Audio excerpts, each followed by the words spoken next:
as I said, this is where I was. Was my thinking some time ago. Is that save the earth. I'm protecting animals. I'm not participating in this slaughter business. Wrong. I was just wrong. And it's just people who haven't thought deeply. And this is the problem of propaganda and the problem of conditioning habits. And so and often young people are vegans out of the sort of goodness of their hearts. They're generous and they're compassionate, and it translates this way. But unfortunately it's a simple-minded position. You haven't thought through the ramifications. You haven't thought through the actual system, the mode of production for all of these vegetables. What is the cost environmentally of having hundreds of thousands of acres of corn or wheat or sorghum or soybeans in the same field year after year and sprayed with these obnoxious chemicals that kill other organisms and then poison the soil, and then they haven't thought through the actual consequences, the actual system, the mode of production, and then the consequences of it. So I feel bad. I mean, it's ultimately every vegan is a potential carnivore if you could just break through. Patrick, how did you find carnivore? It came gradually over time. I'm going to go back to when I was writing my dissertation. I used the logic of evolution to frame my arguments. I said that evolutionarily we're disposed to be, as Homo sapiens, are disposed to certain kinds of behaviors and tendencies. And it seems to be, looking at all of Homo sapiens, that this seems to be true. And how did this happen? This seems to be because we were conferred advantage by certain adjustments. As we got big brains, we got smaller musculature. So how did we survive being relatively puny and toothless and clawless in a savage and unforgiving world? And the answer was we learned how to tell stories. And all human beings do this. In fact, we know that many mammal species and very possibly other animal species are wired to understand their world in terms of cause and effect script stories effectively. And so as part of my dissertation was how do we use stories, and how do stories control us as opposed to we tell the stories, but the stories also tell us. And that was fundamental to then using that definition of things to look at different stories from different cultures and compare them, and to be able to make meaningful analyses of how human beings not only tell stories, create stories, but adapt to stories, and how stories are changeable functions, but universal modalities. So everybody uses them, but we use them for various different purposes, which is why human culture is so weird and widely varied. So I understood that that was an interesting part of that, but it really rooted me in a cognitive, evolutionary approach to my thinking. And so when I, at a certain point, I was thinking about the virtues and values of nutrition. Now, this has been true for me for pretty much my entire life. I was an athlete as a young man, and I was interested in how what part nutrition played in performance. And from that time, I was experimenting with various stuff. Back in the day, I remember taking wheat germ oil and some of these really primitive nutritional supplements, probably completely worthless, but they go through vogues, and vitamin C and all that kind of stuff. So that led me to eventually to a kind of plant-based lifestyle. And also you have to realize that it starts to plant the idea that there is some sort of curative potential in what you put into your body. And that led to something of a reliance on doctors, and if I have aches and pains, etc. And and that an adjacent theory is that a pill for every ill, right? This sort of mechanistic view of the human being, that we are these mechanisms, and all you have to do is, like a car mechanic, just fix the right gear or add the right lubrication, and you're going to have better. And that pertains to medicine as well as nutrition. And it's a way of thinking that I think is quite pervasive. And I have a friend who is a science fiction kind of guy. He's also an MD, and he just believes that phony meat, that manufactured meat, is somehow going to replicate the effects and nutritional benefits of real meat. And my observation is that that's not remotely true. And what he's done is his reductivist model, this idea that you can reduce people to being automobiles which get lubricated and fueled and so forth, is too simplistic. And that simplism is a very dangerous notion. And it leads us down many wrong alleys, including the one pill for every ill kind of way of thinking, as opposed to the idea that we are holistic creatures. And we really rely on much more than is visible or even possibly conceivable in our mechanistic ways of thinking. And there's plenty of evidence for that. We don't have to go into the physics of things, but yeah. And so I was plant-based, believing that in the kind of holism, that there's a sort of mythology around plant-based. It's good for you, it's good for the planet, and all the rest of that way of thinking. So I thought that, yeah, I got really sick. I got my bones started to degenerate. I had skeletal degeneration in my spine and in my hips.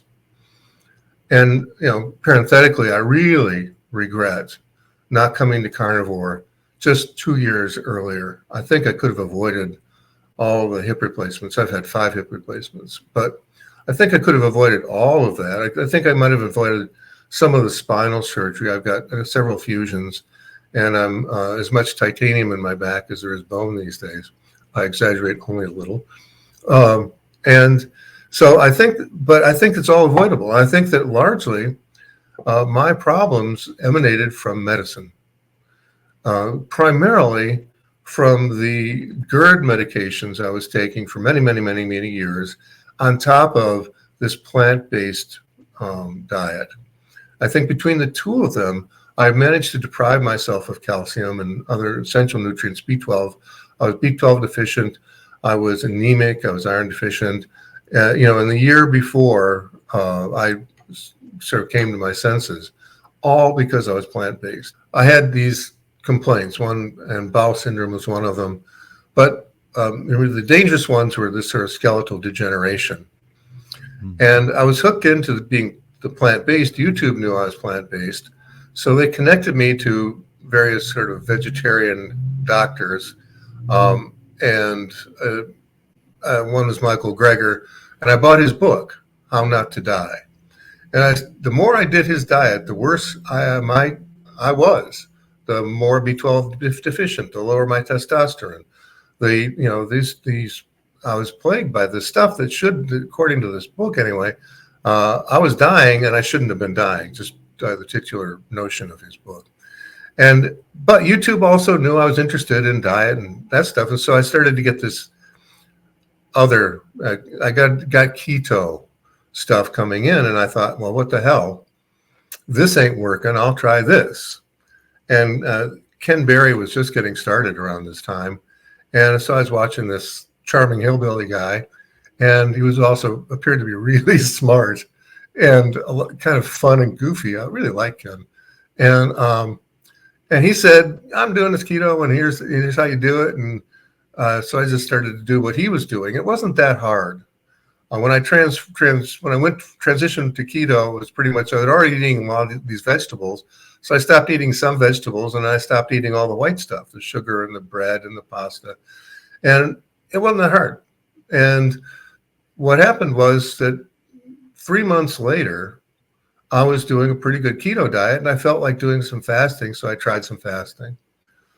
So I had blood work done just before I went keto, and I had blood work done about 6 months after. And in the blood work charts, you see this inflection point of here's the place where Patrick goes keto. And all of a sudden, my HDL goes up. My trigs go down. My testosterone shoots up. I'm no longer anemic. I'm no longer pre-diabetic. None of this stuff. It's like on the dime, somewhere around 2018, 2019, everything changes. You can't tell me that this is not the way that I was evolutionarily designed to eat. High fat, moderate or high protein, and I don't need all those carbohydrates. Those carbohydrates they were killing me. So that's my experience, but I think I'm not that unusual. As I said, I'm a theorist who believes that, human beings evolved the way we evolved for certain survival reasons. And those reasons all make sense once you locate them. You have an enormous amount of power. Once you can find the evolutionary pattern, well, you're good. And so I paid attention to Anthony Chaffee, and he's very articulate about the evolutionary evidence, and including he conjures with these anthropologists and archaeologists to look at the record of how we were before we were carbon plant eaters. And it's really quite remarkable. And I think that, there's an inflection point when we start eating plants and carbohydrates, when our brains get smaller, our skeletons get smaller, we become enfeebled by our diet. And there's so many potential, why the advantage that people who in a culture who are eating meat have over people who don't eat meat is tremendous. It's just a way of kind of Marxist or neo-proto-Marxist way of thinking about this is class warfare writ small, these dietary control, right? If you can get all the suckers to make this bread and eat this bread, meanwhile I'm eating all the meat, well, there's a tremendous advantage to that. And of course, you can have bigger armies, and they're easier to feed, and all the rest of those things. Interesting, the most successful army ever on the face of the earth was the Mongols. And what did they eat? Meat and blood. Meat, blood, and milk, basically, is what they lived on. And we think of Mongolian peoples as smaller, but that's a relatively modern development. In fact, they were big boys. They were 6'4" and bigger, and they were immensely powerful. They draw these bows of 200 pounds. I do some archery, and so a 200-pound bow weight is incredible. It's a very powerful weapon, and modern archers can't pull that stuff, not without levers and pulleys and stuff. And they were on horseback shooting these and 6 arrows a minute with accuracy. So you can't tell me that meat doesn't confer some sort of advantage to that population so fed and so trained. So that's a long way of getting around to how did I come to carnivore? Well, I was keto, and then as Ken Berry went more and more carnivore, initially I thought, well, that's crazy. That's, you're only going to eat meat because, I've been indoctrinated for as long as I have been with eat your vegetables and all the rest of that stuff. And I thought, well, Barry's doing it. I'll do it. Let's see. My blood work got even better. So do I need the vegetables and all the vitamins? And no. I don't at all. And I don't need the fiber. I had a gastroenterologist try to tell me that he knew studies that proved how important fiber was. He can't. There were no studies. He had some epidemiological evidence, but he had no double-blind, placebo-controlled studies whatsoever to prove that I needed fiber. And in fact, I'm not eating fiber now, and everything's okay. And I don't have any of the symptoms I used to have, the IBS, the diverticulitis. I'm no longer, farting. I don't belch. My teeth are fine without a lot of brushing and care. I no longer, no more bleeding gums. This is a litany which you're quite familiar with. But whenever I want to talk, it's like, I did this, I was able to personally do this, and I thought it wasn't possible. The thing was, if 6 years ago I was addicted to sweets, I thought I was eating a high carb, high energy diet, even though I fell asleep after every meal. I thought that, I had these beliefs about what I was doing and I was in complete error, but my beliefs are so powerful because food is in the same part of the brain as religion and culture are. They're all in the same part of our belief system where we're in our brains. And it's highly, highly connected to our emotional memories. So food is this associative axis.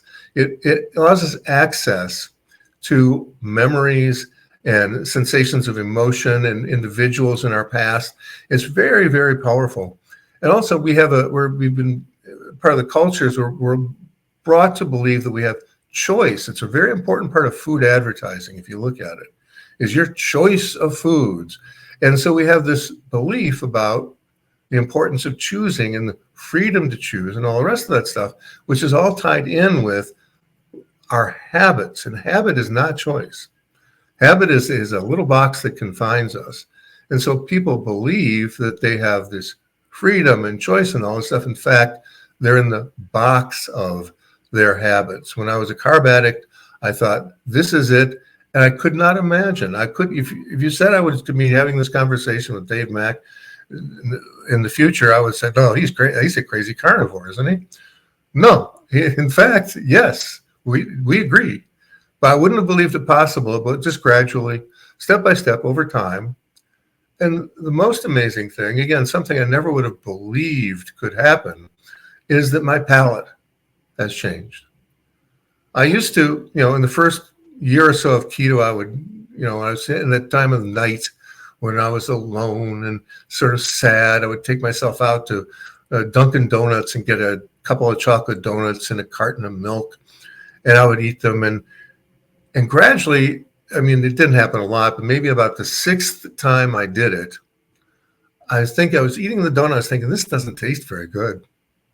My experience is this is sweet, but kind of icky and cloying. And it was weird because it always tasted so good. But that was what I was flavoring on, was all these other experiences of when a donut was a treat and my dad brought home a donut and all these other things. I wasn't really tasting the thing. And once I could calm myself down in a way where I was focused on what I was really eating, it didn't taste good. And the other night there was a birthday party, and this marvelous cake. It was very expensive whipped cream cake, and strawberry. It was a strawberry shortcake cake. It got passed around the room, and everybody is loafing on it. And I just did not. I was not tempted, and it went under my nose. I could smell all the sweetness and the creaminess and stuff, and I was not remotely tempted because all I could see was poison. It looks like poison to me now because I was poisoned. And I know what that's like. And here's the part of the pity in all of this is that, as your interviewees will all tell you, we have to get to this point of desperation where we're willing to really think outside the box, to really exercise our ability to critically think, look at the evidence, and look at other experiences. And this is where stories are so important, because you have to tell the story over and over again for it to have a real gripping power. It's like religious stories, right? So your channel is really important because, first of all, every story is unique. And we, as creatures, we love uniqueness. We love that sort of boom of novelty. It's really great. And we also love to see people in the emotionality of their stories. Another part of how we evolved was we take delight in looking at faces and seeing them go through emotional changes and seeing them think and stuff. That's why we love the close-up in movies. But so this is all very important, but this is part of the way that the narrative, the subject matter of the narrative, in this case, Carnivore, imprints on us and empowers us to make the changes. So what I had thought would be crazy turns out to be the most logical, reasonable, pleasurable, wonderful change in my life ever. As I said, I wish I'd come to this years before, because what a difference it would make. Just to go back there, it's very interesting when you talk about the relationship you had with or that everyone has with the carbohydrates, and your example there was the donuts, right? Yeah. This reminds me of your first love in high school or something like that, right? Where they're the best person, you put them on a pedestal. It's like there's no one that's as good as this person, they're the best, right? And you have a relationship with them, and doesn't matter when it happens, but there's a point that the relationship sours, and when it's starting to sour, you still think this is the best thing ever. But once you get to the point where you've been away from it long enough, you start to notice the faults, right? You start to notice all the problems, and it's kind of like carbohydrates, right? Oh, exactly like carbohydrates. The Mhm. choice, the choice we think we've made, we, again, this is a part of our disposition as human beings. Once we make a commitment, we tend to want to stay committed, and we have a lot invested in that, and proving our commitment is true. And to the extent of making life and death conflicts out of these, whatever it is. It's why boys in high school fighting over a girl, or fighting over national identity or religious identity, all these things, right? When does life and death come into it? It's when we come down to these fundamental, effectively kind of irrational beliefs. If you look at it from a distance, you can see this is just nuts. I mean, national, people who believe in this sort of myth of nation, it's an accident of real estate, honey child. You were born in a country, yeah. So you could have been born in another country. You were born in Scotland, now you live in Australia. I could have been born in Japan. I could have been born in Tanganyika. I mean, it's just a matter of some happenstance, this national identity, and yet people want to die for it. And it's also it's a very effective marketing tool to get people to believe in this, to go off and perform foreign wars and so on and so forth. It's ultimately there's a vast and powerful, destructive potential attached to these beliefs. This is how badly we want to believe. And going back to the first girlfriend in high school, now I never got over my first girlfriend. I was a jerk, fool, idiot. What was I doing? I threw that all away. Uh, but too late now. But I'm sure she's still a marvelous woman, and I'm still kicking myself. But you go on. Life goes on. It wasn't perfect. I was certainly the loser, but lucky for her, she got rid of me in a way, because as an adolescent, I knew nothing and went on to make more terrible mistakes. So good. You live and you learn if you're lucky, and I did. And but as you say, this whole belief system, you really, unless you can kind of get some distance on it, it has power over you. But if the scales ever fall and you see the man behind the curtain, the great and powerful Oz, you realize it's just some schmuck with a microphone. And that's the way the whole plant-based business was for me. It was very attractive, but ultimately, when I again started to really think in depth about this, of course it's a hoax. This plant-based nonsense is destroying the planet, and yet there's a propaganda machine that's blaming it all on cow farts. But if you ever watch any of the agronomists who are in favor of a meat-based diet, what's his name, Balderstad? He's very funny. But he'll tell you, that first of all, the cost in plant-based in terms of pesticides, herbicides, and the consequences of those chemicals, 80% of all Americans have glyphosate, that's Roundup, which is a neurotoxin in their bodies. Now, if you tell people this, if you show them the data, they are so determined that this couldn't possibly be true. They'll say, well, that data must be wrong. I know a PhD in environmental science who's looked at this and says, oh, no, I don't have any glyphosate in my body. Well, sorry, pal, you do. And this is a guy with heart problems. I mean, glyphosate is the last thing he needs. But, and he doesn't, I tell him, I eat the equivalent of one cow. That's one life that has been sacrificed for me for to have nutrition for a year. Whereas if you're plant-based, there are tens of thousands of thousands and thousands of small animals in the harvest combines that are just chewed up. There's there's again another there's a meat-based farmer, and she said she used to be she's not, I don't know if you interviewed her, somebody did, and she said, I know what kind of death you have to create to farm vegetables. Not only are they unhealthy, but you're killing bats, birds, bees, butterflies. When I grew up, let's say 50 years ago, I remember butterfly season, and the world is alive with butterflies. They were everywhere. I remember the hum, Yeats talks about the bee loud glade, where you could hear the hum of the bees at a distance. These things don't exist anymore. Why? Because of agriculture. That's why. You've got monocropping agriculture going on. It's ruining the topsoil. It's polluting the earth and polluting the air. And it's also the cost of creating all these chemicals in terms of the hydrocarbon cost is far in excess of anything like cow farts. Give me a break. It's just, it's horrendous. And yet the vegans militantly call me a murderer. Well, they are the real mass killers and in the biome, right? And they're not only killing the biosphere, they're killing the animals and the insects, and as well as giving these plants these ultimately kind of permanent poisons that attach to them.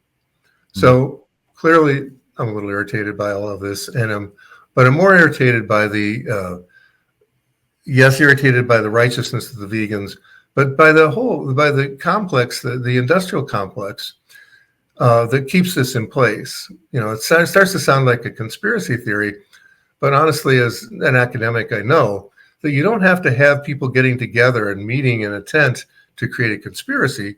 All you need is the right motive, the shared motivation, and profit motive in this case, to create this semblance of information. And it's just fine. It works great. It's called advertising. It's a huge industry. And it's an important industry, but because it perpetuates other industries like big agriculture, big pharma, big medicine. So again, we're back to Marx, aren't we? Go ahead, Dave. Yeah, well, and I think this comes kind of full circle, right? Because when you look at people who are vegan, as we've been talking about already, people want to have something to believe in, right? And I think that's part of veganism. It's like they desperately want to have something to believe in. Good people, as I said, this is where I was. Was my thinking some time ago. As I, save the earth. I'm protecting animals. I'm, not participating in this slaughter business. Wrong. I was just wrong. And it's just people who haven't thought deeply. And this is the problem of propaganda and the problem of conditioning habits. And so and often, young people are vegans out of the sort of goodness of their hearts. They're generous and they're compassionate, and it translates this way. But unfortunately, it's a simple-minded position. You haven't thought through the ramifications. You haven't thought through the actual system, the mode of production for all of these vegetables. What is the cost environmentally of having hundreds of thousands of acres of corn or wheat or sorghum or soybeans in the same field year after year and sprayed with these obnoxious chemicals that kill other organisms and then poison the soil, and then it's just that they haven't thought through the actual consequences, the actual system, the mode of production, and then the consequences of it.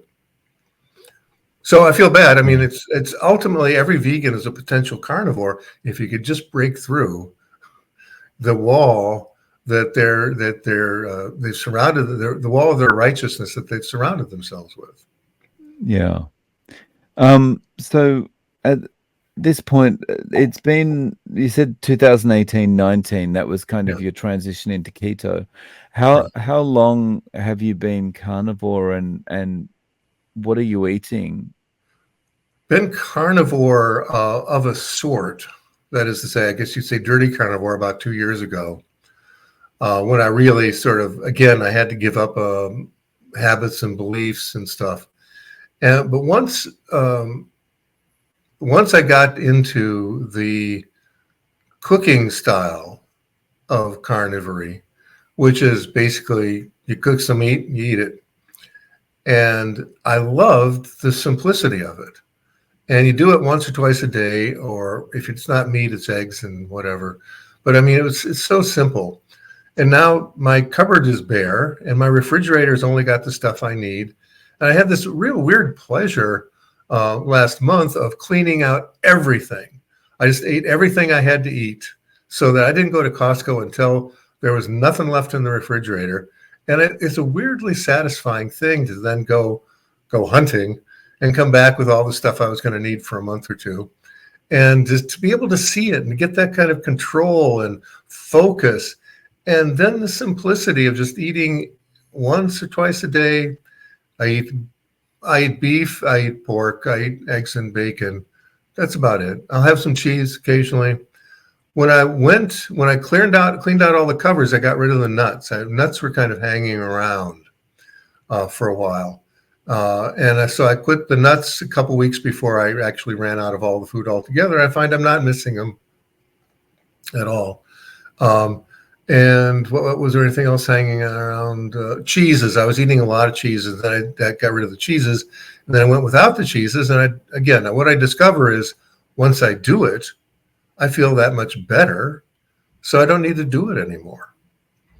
And when I finally gave up the nuts, a lot of the little aches and pains that are sort of still hanging around in my shoulders and my thumb, and they went away. And it's just sort of the last little nagging bits of bullshit disappeared. Not to say they won't come back if I don't do something stupid. I'm sure to do something stupid sooner or later. But but it was interesting to see that as I got down to just essentially beef, eggs, bacon, and butter, how little complaint I had in my body. And there's plenty of post-surgical residual. I don't walk very well, and it's got back pain every day and so forth. That's just those surgeries. That's once you go on a surgery voyage, you come back with wounds, and there's no getting over it. And there's always going to be some sort of blowback on any kind of really invasive surgery. I don't care what it is. And I've had, a dozen or so I know. But, there it is. Beef, there's a pork occasionally. Pork chops, Costco has a pork roast. I do buy big slabs of steak and butcher them myself at Costco. And you can ask them at Costco, just ask a butcher, do you have chuck shoulder or whatever? There's a chuck steak that's really good. And they'll bring it out for you. If they don't have it out in front, sometimes they have it in back. But you can get, I got ribeye for $11 a pound by buying the 60-pound slab of steak. And now it's in the freezer. That's a lot of meals. If it's 60 pounds, it's about 60 meals or so. And it didn't cost all that much comparatively. 10, $11 a pound, that's not much for ribeye. And we'll say Costco's got this Wagyu beef hamburger that they just brought out, which is fantastic. It's very high fat, and it's delicious. And I think it's even grass pastured. So I'm just saying, for all you Costco fans out there, look for it in the frozen meat department. And it's pretty cheap. It's about $5 a pound. $5 a pound. I can eat 2 pounds of this stuff for $10. That's what I spend in a day to eat, compared to what I was, first of all, with vegetables, there's all the packaging and the waste. You never eat it all. Or if I did, I was eating it days later and so on and so forth. There was a lot of waste. There's the prep time, wasted time. There's all the cleanup time, wasted water and time and hassle. I mean, this lifestyle is so elegant and neat and satisfying. You know, I love it when I sit down to eat, tastes great, and then I'm done. And then I go away and I don't need it anymore. I eat usually once or twice a day. I'll eat a little later in the day, and I try and put my eating window within 6 hours. I'm kind of sloppy about that, but within about 6 hours, if I have one meal at 1 o'clock and one meal at 7 o'clock, that's about my standard. And one meal is usually like eggs, and then the second meal will be beef, in a perfect world. So that's what I eat. Nice. So one of the issues getting people over to carnivore is someone is open to carnivore. They're like, oh wow, you're having good results. I could probably do this. Tell me more about it. But then when you start to talk about it, they're like they eyes get a bit wider as they realize that no more potatoes, no more bread. And then you get the inevitable, I could never give this up. Um, do you have any ideas of how you could kind of convince that type of person to give carnivore a try? Well, I think that I'm always leading by example. I tell them like my experience, and I will say that as I told you, I thought that's crazy shit. You got to be nuts, not eat vegetables. And so if I will impersonate that person that I used to be and say, but now today, I'm so glad this has all happened. And you can see that I'm no longer obese. I don't have this enormous middle and these 27 chins or, all the rest of this. I was not hugely obese. I was around 245. And but now I'm around 210. But I've also added some muscle mass. I looked at myself once I lost all the weight. I looked at myself and said, geez, man, you've got no definition whatsoever. And so, but it's so easy to add muscle mass. It's like I do very little hard exercise, and yet I have good muscle definition and I have good capacity. I can lift and I can do stuff. It's really fascinating the difference that diet makes and how your body maintains itself and how it looks. It's like Chafee talks about animals in the wild. What do? Are they going to the gym? No, they're eating what they're evolutionarily designed to eat. And then they sprint like hell a couple of times a week. And that they're in great shape. Look at them, right? Why don't we do that? So I do high intensity interval exercise and some intense dumbbells. It's not hard. And there it is. And I get the results this is what I say. This is what I say to someone. I just talk about my experience, how I thought it was impossible, but I really kind of titrated down. At first I did get, when I was watching Ken, I would think, okay, I'm going to get rid of all that rice and stuff. Rice and potatoes were the easy stuff. And then came bread, and bread turned out to be easier than I thought it'd be. And then it was around Christmas time, I guess. And my sister-in-law had given me this box of chocolates. I know, real Forrest Gump turn here, but don't worry. And I would eat a chocolate a day. I would say, okay, I love sweet candies. I love that sugary stuff.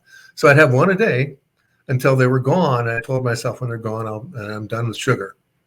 And when they were gone, I was done with sugar. They were delicious, but I was done with sugar. And the thing was, I had taken the time to taste every one, and I could really register what was how good did this make me feel or flavorize or any of that stuff. And I will say that something I haven't seen anybody talk about is that you are giving up a kind of realm of experience when you give up these big, elaborate Baroque meals. And it's aesthetic pleasure. And it's also the sense of choice making. We talked about that. But there's a lot of this sort of range of flavors and so forth that make a wonderful meal a wonderful meal. I've noticed myself consciously doing the replacement of simply looking at the world for more aesthetic pleasure. It's you're in Japan, so you're familiar with the culture of contemplation and sort of stopping and admiring how the world is. And right now it's springtime, and so I'm very conscious of stepping into the cherry blossoms and sort of inhaling and being with the flavors of the air. right? That the air has flavors, and they're worth sort of inhaling and tasting and being with, and it replaces some of that aesthetic sensation that we charge ourselves up with meal times, but which then are perverted into like junk food and these manufactured flavors, that donut thing. And so we become kind of twisted in our aesthetic pleasure, going to these highly evolved, you want to use the word evolved, but scientized things. They're there to make us think we're having good flavor experience, when in fact we're not. We're just having intense flavor experience. But you can replace that aesthetic thing with just by a little bit more, and it's easier. I find it's easier when I'm carnivore because I'm also calmer. And so I can sort of be with my experience in the moment, which is part of that aesthetic pleasure. Aesthetics is basically just staying, pausing, and being the subject observer of something that is variously pleasurable. That's it. And you have to open yourself up to pleasure, and it's there. But you have to, I think it's useful to to do it as an awareness exercise, that if you're giving up the aesthetic pleasure of eating, you may want to tune into other kinds of aesthetic, artistic awareness of the world and create that for yourself. We deserve that. I think that calmness that you mentioned is a big thing. It really is. Like carnivore, like people talk about the carnivore calm or the carnivore zen. It's a really, it takes a while to build, but once you're fully carnivore, it really does help you to kind of escape the clutches of carbohydrates. Well, it's true. And as you say, it takes a while. I mean, if we start to chart my changes from somewhere around 2019 or so, that's about 5 years. And now that the changes in my palate are really starting to register. And it's as recent as a year or so ago that I realized I had this kind of control over what tasted good. That's a long time, but it's very present. So, Patrick, is there a way that people can reach out to you if they want to get in contact? Do you have a website or a YouTube or something? No, I don't. I think about doing these things, but my Gmail account is fine if you want to append that. I expect, I don't know how much hating I can expect to get, but I'm not too worried about it. Sure, if somebody wants to reach out, I teach writing. That's what I do. I teach screenwriting and long form prose or classes I offer. If somebody thinks that if you're curious about that, then let me know. Great. And that's really what I think of when I think of a YouTube channel. I think about sort of immortalizing some of the writing insights that I have. So there's that. So yeah, just put my pmccord9@gmail in there. Thank you so much, Sure thing. Patrick. I really appreciate you coming on and sharing your journey with us. Thank you for your time. You're welcome, Dave, and I think you do excellent work, and it's a pleasure to work with you.